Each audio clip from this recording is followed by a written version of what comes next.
Juro por todo que esta es una historia verdadera. Esto sucedió hace solo unas semanas, en Nochebuena, en la casa de mis padres. Solo he cambiado los nombres por privacidad. Para contexto, mi hermano está casado con Amanda. Mi mamá quería unir a las familias, así que invitó a la madre de Amanda, Diana, y a la hermana de Amanda, Isabela, a unirse a nosotros para la cena. Para organizar los asientos, mi mamá decidió ser un poco formal y escribió los nombres de todos en pequeñas tarjetas, colocándolas en los platos. Lo arregló para que la madre de mi cuñada, Diana, y su hermana, Isabela, estuvieran sentadas justo uno al lado del otro. Aquí es donde se pone raro. Cuando mi mamá estaba escribiendo la tarjeta para el asiento de Isabela, por alguna razón que todavía no puede explicar, no escribió Isabela. En cambio, escribió el nombre Amber.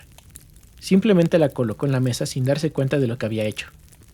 Cuando todos fuimos a sentarnos, Diana miró el lugar junto a ella, vio el nombre Amber en la tarjeta e inmediatamente empezó a llorar. Resulta que Diana tenía otra hija llamada Amber, quien falleció trágicamente cuando solo tenía 5 o 6 años. Lo que pasa es, nadie en mi familia sabía esto. No teníamos idea de que Amber había existido, y mi mamá absolutamente no tenía conocimiento de esta historia. No había forma de que ella hubiera confundido los nombres porque ni siquiera conocía el nombre de Amber para empezar. Todos quedamos en shock. Como no hay una explicación lógica para cómo mi mamá sacó ese nombre de la nada, no podemos evitar sentir que fue una señal. Tal vez un pequeño empujón de un espíritu para hacerle saber a su mamá que estaba con nosotros esa noche.